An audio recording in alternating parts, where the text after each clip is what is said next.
Over the past couple weeks, I have shared how to start and grow a sports fan page on Instagram. Now I want to take you into the nitty-gritty and show you the little things that will make your page stand out. Number one is to be consistent. Many accounts fail because they are not consistent. So let me demonstrate this principle by sharing a personal experience. I have a Victor Wembanyama account that I have run for a couple years now, and it has reached over 60,000 followers. Something that people like to do is start up a new account when something really exciting happens. So Victor Wembanyama recorded a 5x5, which is a rare statistical feat for anyone, but especially for a rookie. After this event, a whole bunch of new Wemby fan pages sprouted up, but many of them did not last very long. And this always happens whenever something big happens. People see the hype that is generated by an event and they want to capitalize on it.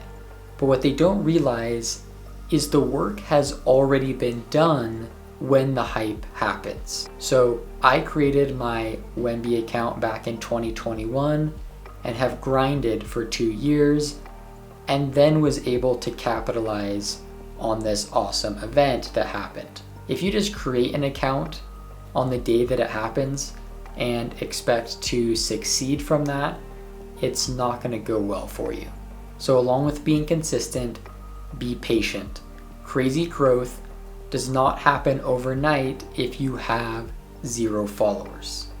But if you remain consistent, posting valuable content in a niche with a big enough audience, you will succeed. And speaking of posting valuable content, don't just post to post. A common mistake that I see some creators making is anytime a little piece of news comes out, they post about it. If you're getting the same amount of engagement that you normally do, by all means, keep going.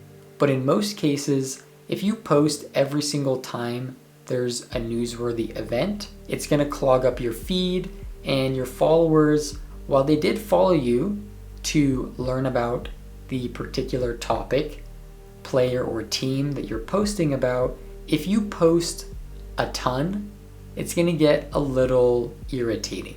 So for example, let's say that a player gets injured. You could probably post about that on your feed the first time it happens, but if there are periodic updates every few days, I would not recommend making a new post every single time. Use your story for that. Your feed should be for your highest quality work. Go for quality over quantity, and then post the rest on your story. And speaking of posting on your story, I like to make an effort to post on my story as much as possible within reason. When people come to your account, if they can see that you've posted on your story, they are more likely to follow you because it's a sign that you're active. Now, don't go posting 30 stories every day. I typically post a couple times on my story per day, and then on game day, I'll do a few more posts. Number 3 is to tag the athlete or team whenever you post. This helps with discoverability because your post will show up on the team or the individual player's profile if people go and look at the tagged posts. Usually, the player or the team is going to have way more followers than you do, so that's a great way to get seen. Next up is to interact with your followers.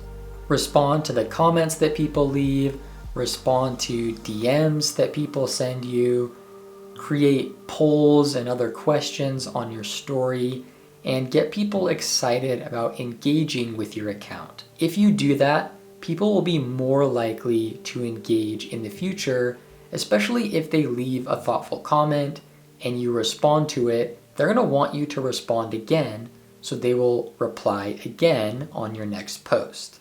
Next up, always give credit.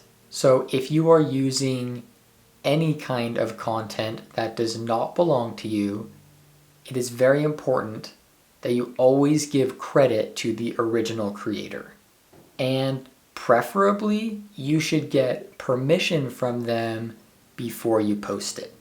Think about it this way. If you spent a lot of time creating something and then someone else posted it and essentially claimed it as their own by not giving you credit, think about how that would make you feel. So don't be that person who is stealing other people's content and posting it without giving credit to the owner.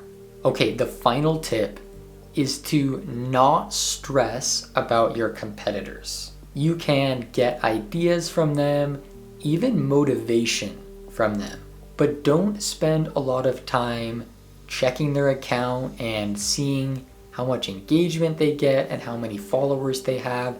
If you spend all your time worrying about someone else's account, not only will your account be impacted, you personally will have a negative impact on your mental health because you're always comparing yourself to someone else and not focusing on your own account and creating great content for your audience.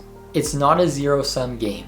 There's room for everyone to succeed, so don't stress if you're not the biggest page in your niche. Everyone can succeed here.